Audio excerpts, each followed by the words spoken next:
oh, like, did I pee myself? I was like, yeah, this is coming from two different holes. Yeah, epidural me, please. But you'll never guess what happened, y'all. The fucking epidural didn't work. Hello, everyone. So this is a bit of a different video, obviously. But today I'm going to bring you guys my positive hospital birth story. Yeah, this is going to be more of a chatty video and obviously different than my normal format. Guilty is I procrastinated on filming and I said, what can I film for this week? My birth story. So that's how we ended up here today. I'm going to walk through, what kind of prompted this video. I'm also going to walk through some of the things that I did during my pregnancy, which I think ended up helping me have such a positive pregnancy and birth. And then we'll actually get into the birth story. If you don't care about the background in my pregnancy, I will have timestamps down below that you can skip to. All right, so what prompted this video? I feel like there has been a major shift towards natural births, births that are at home, kind of like a more holistic birthing experience. And that's actually what I wanted going into my birth. I really did want that positive, natural birth, unmedicated, all of those things. And I think it's kind of becoming demonized if you do get an epidural. People are saying that it's bad for your health. People are acting as if it's not a real birth if you go ahead and have an epidural. And so I wanted that. I truly wanted that. I thought I was going to be able to do it. And hospital is also being really, really demonized for whatever reason. People are thinking that, the best way to have birth is at home. And I think there's pros and cons to both, but I just wanted to bring you guys a story that is positive. And in the hospital, I didn't have any birth trauma. I don't feel like anyone tried to force anything on me. So I wanted to give you that if you are a mom and you are having a hospital birth, because my husband was like, absolutely not, you're not doing it at home. We're going to hospital. So if your husband is also like, girl, are you crazy? And you are going to have your birth in the hospital, I want to bring you a story that's positive and empowering and show you that like you can have a good birth in the hospital. And the second thing that prompted this video is my baby is turning 1 next month in July, which is insane. Like, I cannot believe that almost a year ago I had a baby. And I've really been thinking about motherhood and my motherhood journey and me becoming a mom and all of my child's milestones and everything that we've been through this past year, and how it is so different than what we were told, or what I was told at least, through society about motherhood. I think in society, we are told that you need to wait as long as possible to have children and focus on your career. And there's so much in value, right? There's value in going out into the workforce and having an income and all of this. And people act like it's oppressive to not do that. And I think, people make you believe that you're going to lose yourself in motherhood. And I kind of want to walk through like how I don't necessarily think that to be true. So if you go into motherhood thinking you're losing something, you're losing a part of yourself, and you're never going to gain that back, you are going to struggle. Like, it's going to be harder for you. And I want you to think about it like this. So you went to college and you had so much freedom. You could do whatever you wanted to do. I literally would just skip school. I did work, so I did have to go to work. But from 7 a.m. when I would wake up to 3 p.m., I was free. I could do whatever I wanted. If I wanted to, I could be like, I'm not going to school today. Like, I just don't feel like it. You have no responsibilities. You're not beholden to anyone or anything. And then you graduate and you have to go to work. No ability to just decide I'm not going today. I mean, you have to take PTO, or you can also get fired, like on short notice, right? Just not showing up to work. Like, there's repercussions to that. But no one says, oh my God, you lost that part of yourself. You feel like that. Like, I want you to ask yourself, do you feel like you lost a part of yourself when you started working? For me, the answer is no. I never felt like I lost a part of myself. And that was just a shift in my life stage, right? I now have more responsibilities. I'm an adult and I have to go to work and I have to provide for myself. Actually, people say, yes, like, this is what you should be doing. You should take on more responsibility. And also, one of the criticisms that you hear a lot about becoming a mother is, oh, you'll never be able to travel, you'll never be able to do anything, you're tied down. And I would also say, like, when you work, you're also very much tied down. You have a limited number of PTO. PTO requests are often denied. And so it's not like you ever are able to just pick up and go and travel. And you are still tied down in a job. No one sees that as a problem. If you have a hard day at work, no one's like, yeah, you should quit your job. Like, obviously, the problem is that you went and got a job. But when you step into motherhood, you get all these criticisms like, yeah, you chose that life. You chose that, so you deserve it. And you shouldn't be able to complain about it. The way that I want you to view motherhood, if you are an expecting mother, is not that you are losing a part of yourself. You did not lose that college girl. You didn't.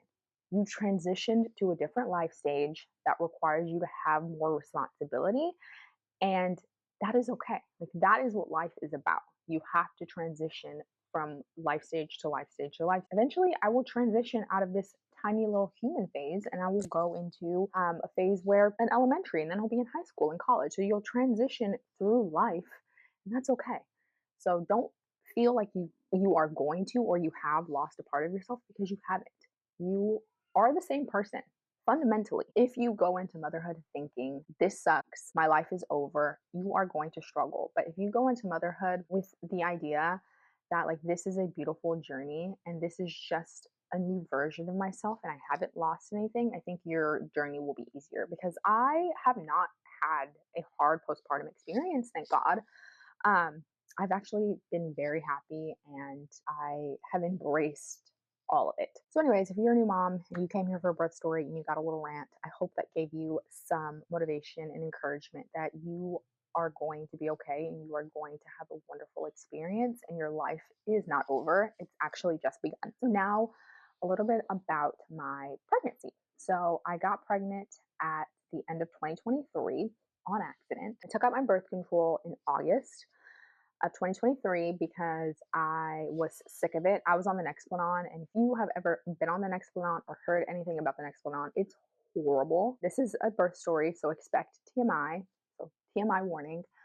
I was bleeding a lot. I like literally would bleed for 3 weeks, and then I would have like a week off, and then I would bleed again. It was just horrible. It's like, of course you're not going to get pregnant if you cannot have sex. Also making me really mean. Like, I was a bitch. Okay. I was very mean to my husband, and that's not how I wanted to be. And I was like, okay, I'll take it out. And they tell you it can take up to a year to like regain your fertility. So I was like, okay, perfect. Like, I'll take it out. And then at the end of 2024, I will get pregnant and we'll have our baby in 2025. God had a different plan. So I went off birth control. I talked to my husband about it. We were like, if we get pregnant, we don't care. We don't want to get pregnant, so we'll try to prevent. And I tried going down the natural family planning route of tracking your fertility and everything, and I wasn't super consistent with it, and I think that's why it failed. That's the method we're using now, and I haven't gotten pregnant because we are way more careful than we were prior, because pull and pray does not work. My first trimester was rough. It was really, really hard. I was very sick.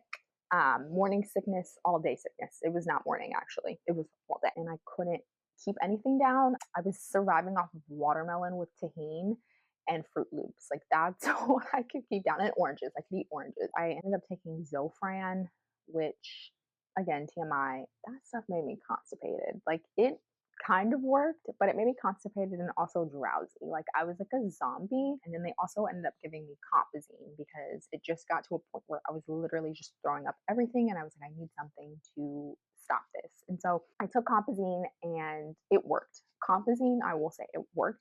However, I ended up having a dystonic reaction. Basically, it's like paralysis. I was driving home one night. It was hard to press the gas and the brake on my car. And I was like, what is going on? Like, that's so weird. And then a few days later, I was on a call with a client and literally my face stopped working. I was literally like drooling. So my boss drove me to the ER because my face was not working and I couldn't even like write. I had to have her like write the information on the paperwork for me.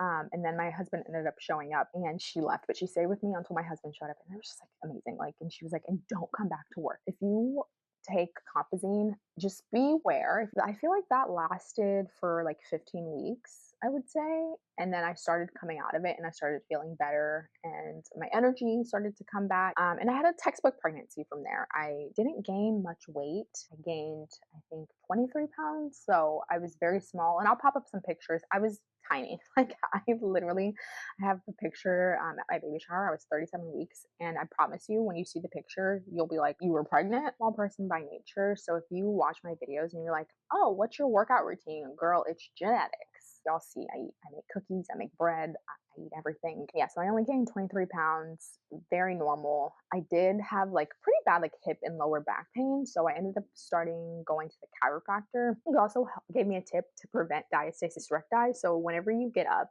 and you're pregnant, getting up straight like this actually can cause that muscle separation. And so he told me to lay on my side and then use my arms to push myself up rather than going straight up. And I didn't get diastasis recti. And that was like the best thing. I know the chiropractor can be controversial, but I'm telling you, my like legs were literally not the same length. Like my body was so far out of alignment. Every single time I would leave the chiropractor's office, I felt so much better. After the first trimester, I was walking a mile a day every single day. And I really think that helped me have a good birth because I maintained my stamina and I didn't get lazy. And one of the things that my OB talked to me about during one of my first prenatal appointments is he asked me, like, what do you do for work? And I was like, I'm a tax consultant. He was like, you sit down a lot throughout the day. And so you need to keep movement. Like, he was like, if you get lazy, your labor is going to be way harder. And so I walked a mile every single day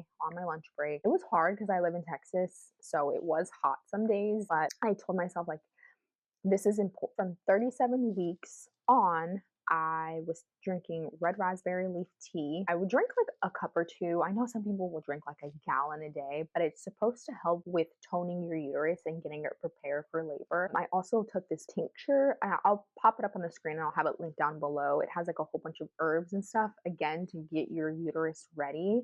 So it has like instructions when you first start at 37 weeks or 38 weeks. I can't remember. You're supposed to take a certain amount and then like it gradually increases until you give birth. I want to mention that anything that I do say is not medical advice. So just talk to your doctor if you want to try any. Also made freezer meals. I would come home from work and when I was making dinner, if I was making like a lasagna, for example, I would just buy the ingredients to make double the lasagna.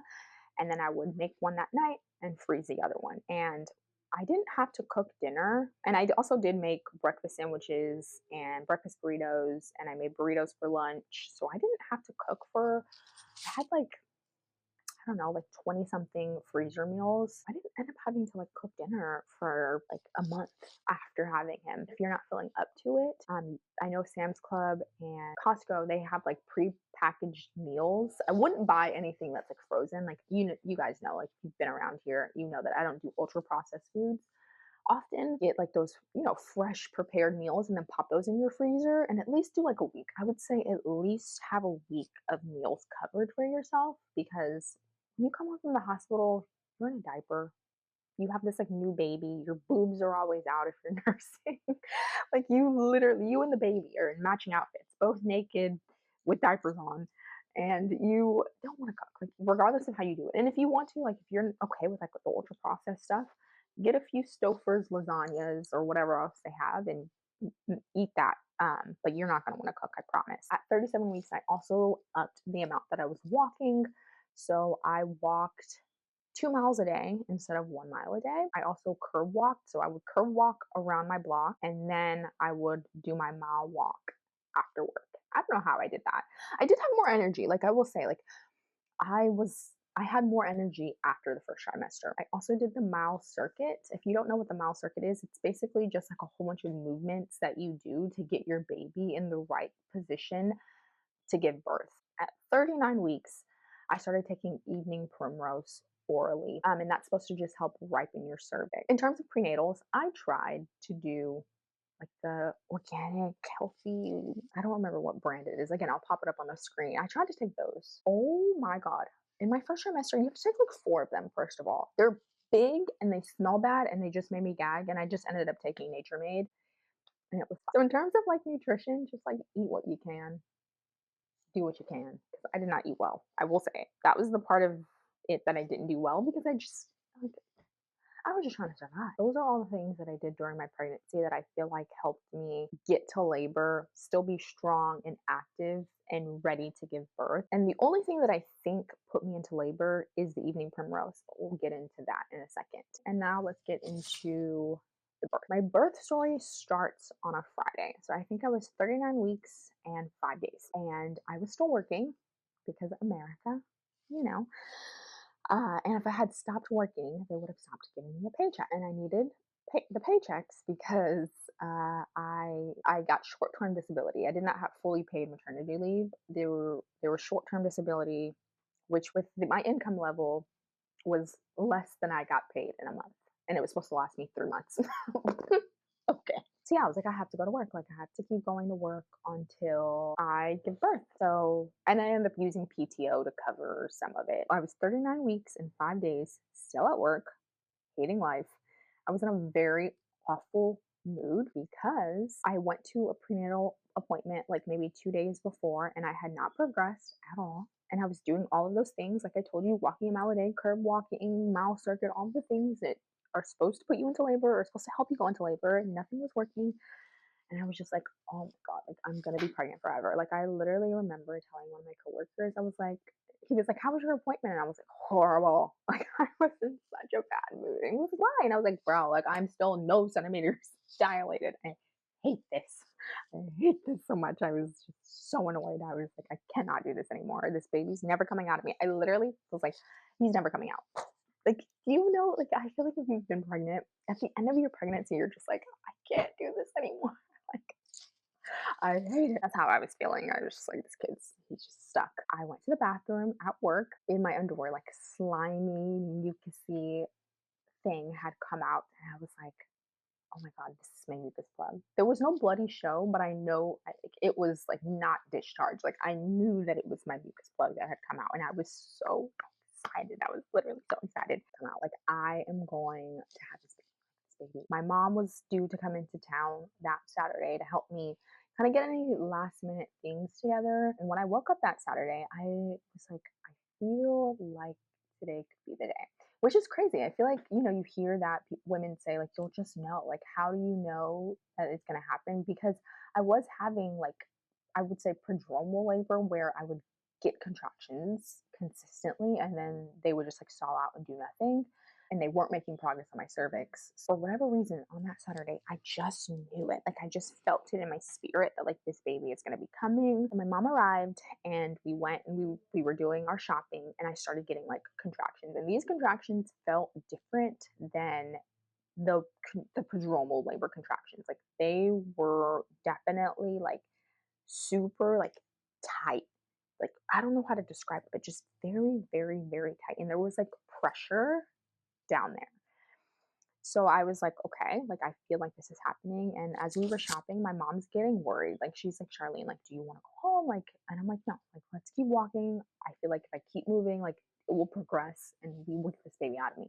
At this point, I'm like, I just want this baby out of me. At a point, I was like, okay, like we wanted to go to one more store, but I was like, you know what, maybe we should go home and kind of get the house cleaned up. So my mom's like, yes, like let's go. And so we're cleaning. She's like doing the bathrooms and stuff. And I was just like doing, like, dusting and all of that. And my mom, I'm like stopping in between and I'm like, whoo. And my mom's like, Charlie, like, sit down. And I'm like, no, like, I'm not going to sit down. I didn't want to sit down because I felt like if I had sat down like that, it would have just stalled it out. It was like, I'm just going to keep going. Like, we're going to get this house clean and I'm going to keep going. Eventually, I was like, okay, like maybe I do need to sit down because they were starting to get, I would say, like more intense, but nothing to the point where I felt like I was like in full blown active labor. It wasn't like super painful. Like the contractions were not super painful, but they were definitely coming in close together. So I sat down and I got one of those like little contraction timers and I was timing them and they were coming like every 5 minutes. And the app actually was like, you should go to the hospital. But I was like, no, like I don't feel like I'm there yet. And I was right because when we'll get to it, but when I got to the hospital, I was like a centimeter dilated. So I knew they would just send me home if I had went in. But I did sit down and I decided, okay, I'm gonna go shower and I'm gonna go to bed. And so before I went to bed though, I did insert evening primrose vaginally. And I scrolled on TikTok as us Gen Zs do. And then I woke up and it was 12:59. I remember looking at the clock. It was 12:59. I was like, oh, like, did I pee myself? And when I got up, whoosh, I was like, okay, let me go pee. Like, let me see if, and I was like, yeah, this is coming from two different holes. Like, this is happening. So I went and told my mom. My mom was still awake. And she wasn't cleaning anymore. She was just like awake in the guest bedroom. And I was like, yeah, I'm pretty sure my water broke. And she was like, "Oh shit." I actually ended up putting on the adult diapers that I bought for postpartum. Those are great. Have those adult diapers because that's all I put. I didn't put a towel or anything like in the car on the drive to the hospital, and nothing leaked through. It was beautiful. So I put on an adult diaper. I went and told my mom, and she was like, because my husband works nights. Like he has a very varying schedule. So sometimes he works nights, sometimes he works in the daytime. Well, he was my fiance at the time. We weren't married yet, but getting married. But did you tell Terry, my husband? And I was like, no. I called him and he was like right around the corner. It was beautiful timing. So he got there, he showered, he packed the bag, even though I had told him, like, you need to get your hospital bag packed. He packed the bag and we hit the road. And then we ended up going to McDonald's because I was like, these folks starve you when you get to the hospital. And I'm not trying to be starving in labor. So we went to McDonald's. I got chicken nuggets and some French fries and a Sprite. And I really wasn't hungry. So I ate like the French fries and I ate a few chicken nuggets, but I wasn't that hungry. When we got up to labor and delivery, they were like, "Are you sure your water broke?" And I was like, "Pretty sure." Like, because I didn't know this, but when your water breaks, it's not just like all the water comes out. Like I was leaking my whole labor. And so they were like, "Okay, strip down, put on your gown, don't put anything on under." And so I said, "Okay." And then when I took off my adult diaper, I saw brown staining and I was like, "Ooh, meconium." And it made me nervous because I actually proved to my mom as well. And it ended up being a really bad thing because I believe that I aspirated meconium, but they weren't worried about it. So I was like, okay. So when she saw the meconium, she was like, "Oh yeah, like your water broke," but they still tested me. I guess they have to. And they were like, "Yeah, like your water broke." They checked my cervix and I was at a 1. And so the doctor ended up coming in. She did an ultrasound just to make sure he was still head down. He was. She was like, "Okay, like these are the plan of action. We're going to start you with cytotec to ripen your cervix, and then we'll do pitocin." I told her, I was like, this is the only staff member where I was like, like, your bedside manner could be a little bit better. She was like very like short and cold. And I feel like birth is such a personal thing that you should have like a little bit of better bedside manner. All the nurses and everything, like everyone else was like really, really nice, but she was just kind of like, "Yeah, so this is what we're going to do." And I told her, I was like, "I don't want to do Pitocin because my mom did Pitocin with me and my heart rate literally dropped and it ended up being an emergency C-section." My mom had a very traumatic birth. "I don't want to do Pitocin. Like, I just feel like there's a lot of risks and I don't want to do it." And she's like, "Well, we're probably going to have to." And I kept quiet. I was like, "Okay." I kept quiet because I knew that I wasn't going to do Pitocin. Like, I was just like, I'm not going to do it. But I didn't want to stir up drama quite yet. I was like, we'll just see how I progress. And then whenever they say, if they say that I need Pitocin, then we would address it then. That's another thing, is if you are having a hospital birth, I know that our first reaction is to like, we need to advocate for ourselves, but let things play out until you get to an intervention that you're not comfortable with. And then at that point, when they're trying to make you do it, I think that's a better option than kind of raising tensions immediately, in my opinion. I knew in the back of my head I wasn't going to do Pitocin under any circumstances, but I did. I just let it go and I said, "Okay, give it up to God. You are a Christian." One thing that I always do is I give it up to God. I let Him be the ruler of all things. And so I'm just going to be quiet. So, anyways, at that point, they wheeled me up to like the room that I gave birth in. And she gave me 2 Cytotec to take. And I took it and I went to sleep. And then I woke up. And this is where the timeline gets a bit fuzzy. I don't know exact times. At this point, I think I took the Cytotec maybe around 2 or 3 and then I don't remember. Okay, so once I took the Cytotec, I went to sleep, and then I woke up in pain. So I wanted to do this without the epidural, but the pain. Oh my god, dude, those fucking things, yo. Oh my god, the pain was like, whoa. And so I was like, and my husband was like, "You can get the epidural, right?" You know what? Yeah, I'm gonna get the epidural. They checked me, I was at a 5. So I was progressing with Pitocin. Hello. Yeah, epidural. Epidural me, please. So I called my nurse and I was like, "Can I do the epidural?" And she was like, "We have to do like the fluid." And she said it could take an hour. I'm like, "Bitch, an hour." So I was like, okay. It's just like, do the fluid now. Like, do the fluid. So we do the fluid. Luckily I wanted to do a natural birth, so I had looked at like breathing techniques and things like that. Like, I had done a little bit of research on like how to make that happen. And I will say it helped, but the pain was still paining. Okay, it was still very painful, even with the breathing techniques, but I would say it took the edge off a little bit. So even if you are planning on having an epidural, I would say do a little bit of research on how to do it natural because there's gonna be it's a process. Like you don't say epidural and immediately like the epidural is available. Sometimes the anesthesiologist isn't available. Sometimes you have, or in my case, they made me do fluid. So once we got the fluid in, the anesthesiologist came in, and at this point, I'm like literally like so much pain. It was so painful. The anesthesiologist came in, and I was super scared of the epidural because, like, I'm like, bro, like, I'm not trying to get paralyzed. Like, I am scared. I didn't feel it. Did not feel the needle go in. I was in so much pain from the contractions that I literally didn't even notice that, you know, that it was happening. Like, all I felt was that he taped. That's all I felt. So if you're scared about the epidural, don't be. Like, it. The contractions are worse. But you'll never guess what happened, y'all. The fucking epidural didn't work. The radiologist left, the nurse left, and I'm like, okay, like the pain should be subsiding, right? I don't remember how long they told me that it should start working, but the time elapsed and I was feeling nothing but pain. So I called my nurse and I'm like, baby, this is not working. This is not working. And they're like, do you feel like a cool liquid? I'm like, no, I feel nothing but pain. There was another woman who was having an emergency and her baby was like, not doing well. And so they had to like hurry up. And so they were like, yeah, the anesthesiologist is with another mom. And I was like,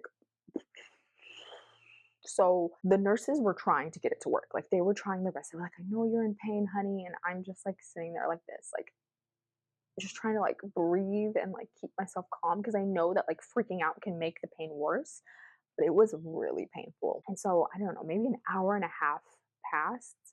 And finally they got it to work. And I was just like, and I was like, okay, I'm feeling the cool liquid. And then at that point, things started getting better. And I was able to like go back to sleep.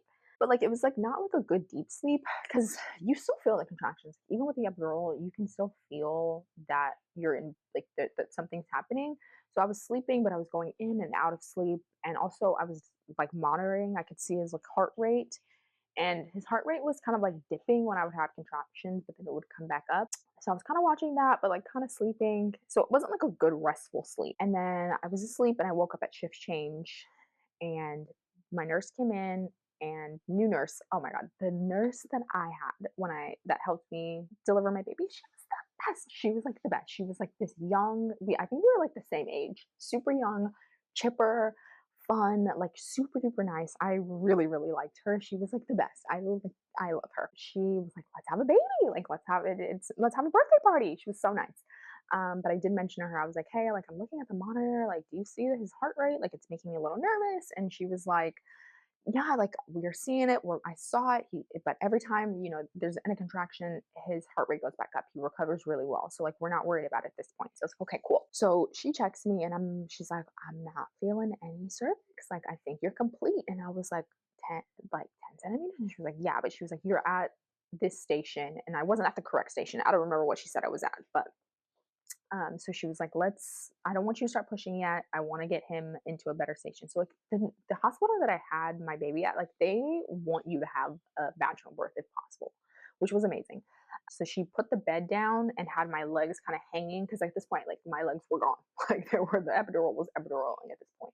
So she had me labor down, which I would recommend. Like if you can, if they let you, not to immediately push, but to labor down and kind of let your baby engage more into your pelvis. That's going to help you a lot. So I labored down for like an hour and she came back and she was like, do you want me to check you like again? And I was like, no, like I didn't feel like he was where he needed to be. Like again, like it's very intuitive. Your body kind of just takes over and it kind of knows what to do, which is crazy. Even with the epidural, like I thought the epidural would take away my ability to kind of feel my body, know what was going on, feel him and all of that. But like, no, I still could feel. I think the anesthesiologist did a good job. I could still feel enough to feel where he was, his positioning, and like I could just feel I wasn't quite there yet. And so she left and came back, and she was like, I don't know how much time passed, but it was a little bit of time. And she left and came back. She was like, "Can I check you now?" And I was like, "Yeah." She was like, "You're like where you need to be." So she was like, "Let's start pushing." And so I started pushing. And oh, also, she called my actual doctor, and my doctor was able to deliver my baby, which was great. And I actually talked to him at one of my prenatal visits, and he was like, "Yeah, like my kids are grown, and so on the weekends, if any of my patients ever are in labor, like I always try to be there." Yeah, so I'm pushing, and she's like, "Wow, like you are really moving this baby. Like you are doing a really good job." And again, I think I had done things to tone my uterus that I think like I could feel like that my uterus was just like ready and primed to have this baby. You're moving him really well. So she was like, "I'm gonna call Dr. Lee and tell him." This was the only scary part of my whole birthing experience. My baby's heart rate was kind of like, kind of dipping a little bit. And so they were like, "Okay, like let's stop pushing and let's just get you over on your side. And then we'll push on your side for a little bit," and that helped his heart rate. So they did. The nursing staff was just amazing. Like they did such a good job making sure that I was healthy, making sure that he was healthy. You can have a positive birthing experience. Like it was good, and don't go into it looking for a fight. Though, if you're looking for a fight, you have it. So go in there, be positive. It's all about like mindset. Yeah. So I'm pushing on my side, and I only pushed for 40 minutes. So like it was pretty quick, and I was only in labor from one to he was born at 9:26, so like 8 hours and 26 minutes basically I was in labor for. So it was a really quick labor for a first time mom. My doctor was actually like, "I don't know how your second labor is going to be if your first one was that fast." I'm pushing. All of a sudden, my doctor was in the room, and I did a few more pushes. He told me to stop pushing, and my baby's cord was actually wrapped around his neck. Once he saw that he stopped my pushing, he unwrapped the cord. Maybe the next two pushes, my baby was out. He came out and he kind of like cried, but then he like sucked in some of the maybe meconium and amniotic fluid. So they immediately, after they noticed that he did that, they like whisked him away, which was kind of sad because I did want to do like that immediate skin to skin, but I do understand that like he needed to be suctioned and make sure that he didn't aspirate any meconium. So I did understand that. So my husband cut the cord, they whisked him away to make sure that he's good. They suctioned him, and like he was like very like snotty for the first few days, and I think just because of that he sucked in some of that stuff. It wasn't that long though. I wasn't upset about it. It was sad. It was something that I wanted that immediate skin to skin, but it's okay. I understand what happened, and I'm okay with that. My wants did not come before my baby's health. And that's something too. With like as moms, I know that we want these things in our labors, but we have to be okay with our baby's health coming first. They gave him to me, put him on my skin. We did skin to skin, and we ended up nursing for the first time. And my baby latched on right away. He's a good eater. He's always been a good eater. He's always nursed really well. So it was a little painful, I will say. Like, I didn't do a lot for my nipples during this time. And that's something that I probably would do better about next time around. But yeah, he nursed right away, and it was wonderful. Sit in that room for a little bit. Uh, my legs were still pretty numb, so like I ended up having to be like wheelchaired up. I don't know if they just do that in general, but she had to help me like kind of get up to get like diaper on and all of that. It was like the left leg was like dead. It was gone. And it was like that for a few hours. That did scare me. I was like, "Oh my god, did I just paralyze myself? Like, am I gonna be a paralyzed mom?" It was fine. Like it ended up wearing off. So they wheeled us up to mother and baby, and the nursing staff up there was great too. They were super duper breastfeeding friendly, and they never ever ever offered me formula. When I got up there, actually the first question I asked was, "Can I go home?" And they were like, "Oh, we have to keep you for at least 24 hours." I was like, "Okay, fine." And so we left, I think, at like 3 the next day. Yeah, it was very positive. I healed very well. I did have a first degree like internal tear, but it wasn't bad. I was healed up pretty well. That was my positive hospital birth story. If you are a mom that is going to be giving birth soon, just know that it can be positive, and you don't have to worry that it's going to be this like horrible experience in the hospital. They are there to help you, and just go in with the mindset that you're going to have a positive birth, and I think you will. Thank you guys so much for watching. If you aren't subscribed, please go ahead and hit that subscribe button. Leave a comment down below. Tell me some of your tips that you did to have a positive birth story, and I will see you guys in the next one.